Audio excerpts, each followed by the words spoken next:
Hey everybody. So my guest today is Michael. He's the founder and CEO of BionicWP, the WordPress platform for freelancers, businesses, and agencies for combining all of your favorite tools into one.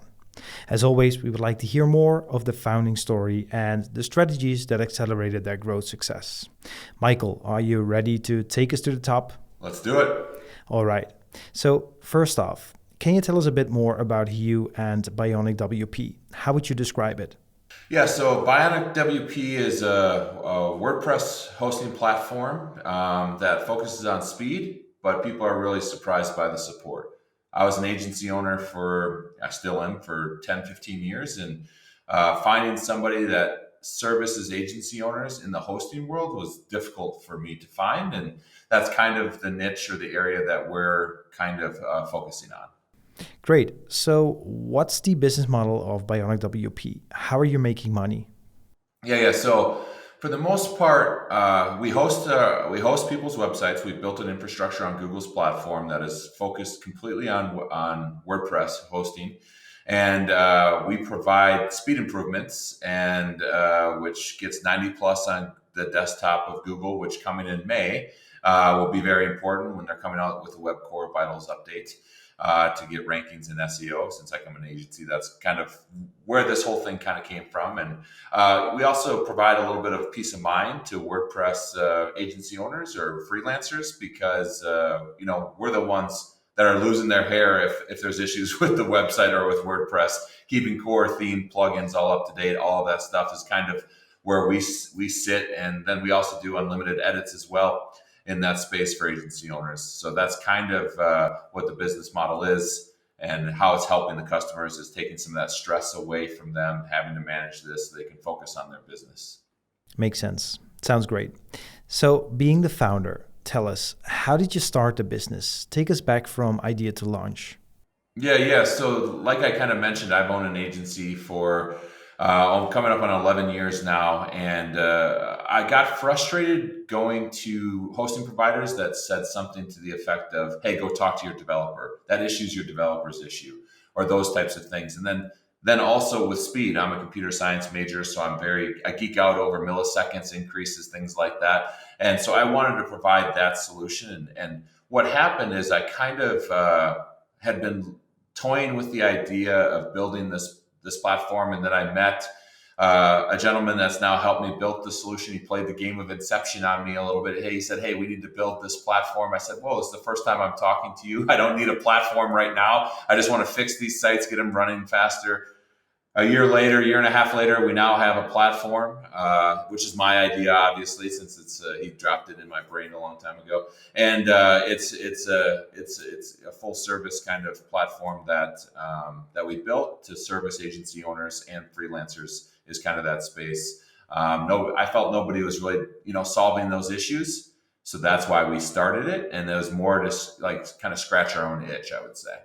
So after launching it for your own agency, by indeed eating your own dog food, Yes. how did you get the first users to the product? Because it's obviously a great tool for more agencies. How did you reach them? Yeah. So for me, it was first obviously doing our own sites for my agency, putting them on this platform, and then I actually help coach and mentor other agency owners. And word got out that I had this solution, and then we really saw the feedback come from there, and that's where I was like, "Wow, we have our first customers already. They're loving the product. We got to move forward with it." And that's kind of, I guess, how just more of my network. I guess I think I'm not much of a sales guy. That's why I own a white label agency because I suck at sales, to be honest. But it's this platform kind of sells itself once you see it, and that's what I love about it. To be honest, it's really solving business problems. And after the launch, when did you find out that the product was valid? So what was the aha moment for those early users?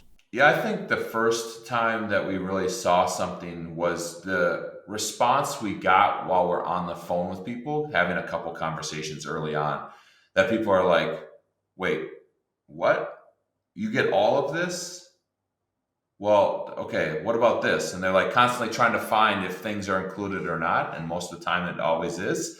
that I was like, that I was like, wow, we don't have this is a problem we're solving. We're really not trying to sell something here. We're really just trying to provide a service and a product that is needed in the market.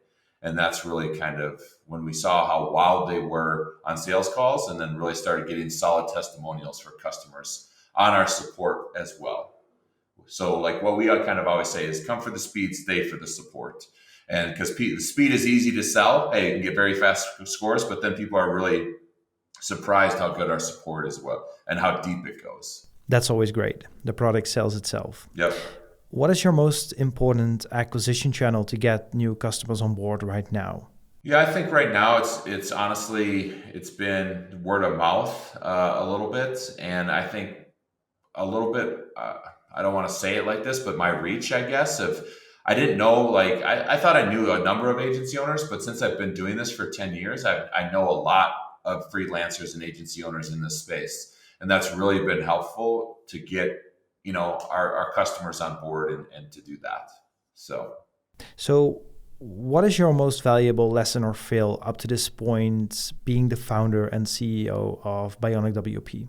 I would probably say that it's got to be getting the process figured out first, and having that nailed down before we got everybody hired to handle support. I think it's kind of like both sides of it though. Like if you don't provide great support when you start out, people aren't going to love your tool. But if you got to have the money and the backing to have those support people, right? And just providing that top-notch customer support is key. As you're starting off, if your product is great, you can make some mistakes or overcome some of those mistakes if you have amazing customer support with that. So I think, having this great support early, and then, but also, trying to get those processes and systems in place earlier on than we did, I would say. Awesome tips. I'm a big believer of customer support as well. Talking to users and really listening to them is key in my opinion. Yeah, and building that product to what they want, right? Like instead of, hey, I think you want this, and then you built something that nobody wants out there, right? So it's always this delicate balance between what people want, putting it in a tool, or is that just a one-off request, or is that something that's really going to make it better, and all of those things, balancing that. But listening to the customer is really, which for us, we had like two, like I said, we had two kind of customer avatars, so to speak. One is an agency owner, which was me, and one was a freelancer, which is the other person that's really heads this up. He kind of thinks like that as a deep developer. So it's like having those two avatars as you're thinking about these things. Yeah, so building the best product to solve their problems and needs. Yep.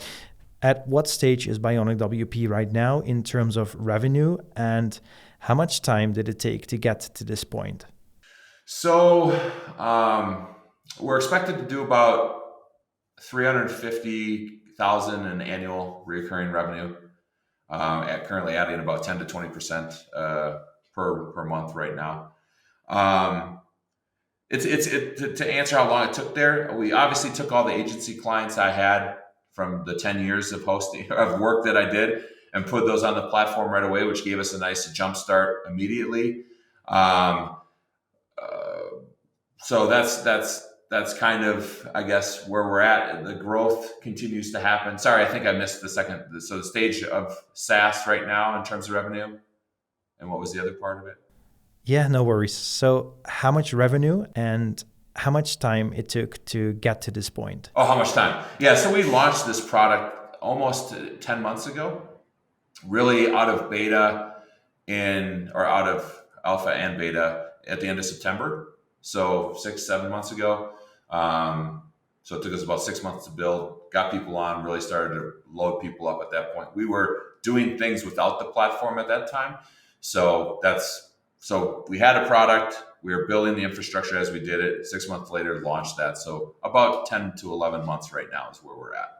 Whoa, those are great numbers. How big is the team that is working on the product? Yeah, currently there's about 26 people, 13 of them in support and 12 developers, and then one in marketing. Wow, love it.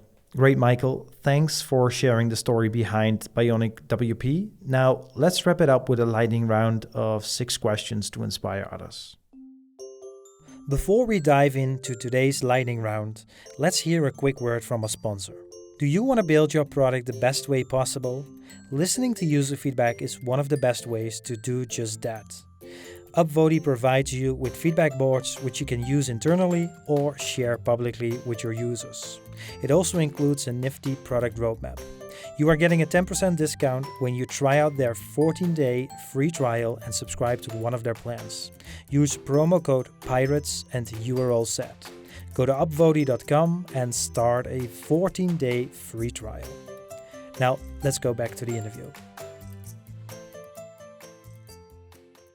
If you would start a SaaS today, what would be the first action to take? Yeah, probably market first and build later. What is some of your favorite software that you can't live without in running daily operations of BionicWP? There's probably not, one on this list that people don't know about. For us, it's Slack. Number one, I'm dealing with a team overseas. Front Apps, which is a shared inbox tool that allows you to communicate, and Integromat. Love Front. What's your favorite app on your phone? Well, it's going to sound a little weird, but my Coinbase app, to be honest, I love watching that crypto bounce up and down and see what it's doing. It has nothing to do with SaaS, but that's what I like watching. So Can be fun, right? Yeah. What is your favorite book that you would recommend to people that are starting in SaaS? I thought The Product-Led Growth from Wes Bush was a really good book and made me think about SaaS a little bit differently. Great recommendation. What SaaS brand do you admire the most?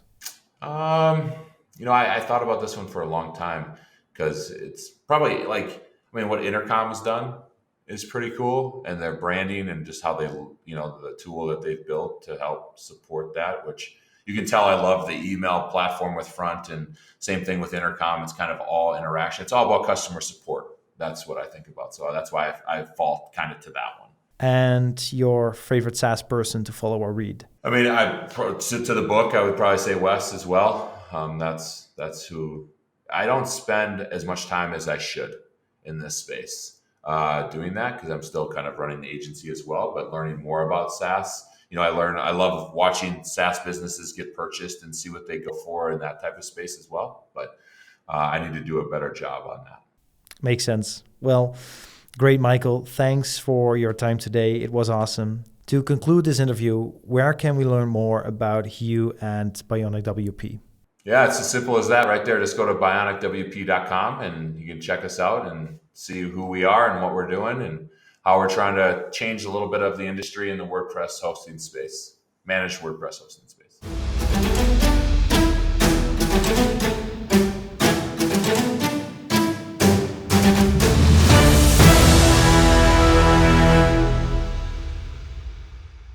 Thanks for listening to this episode of the SaaS Pirate Show. We hope you enjoyed it. If you do, please leave us a review to help get this podcast out to more people like yourself. Also, if you're into SaaS, come and join the awesome SaaS Pirates community on Facebook. We would love to see you there. For now, take care.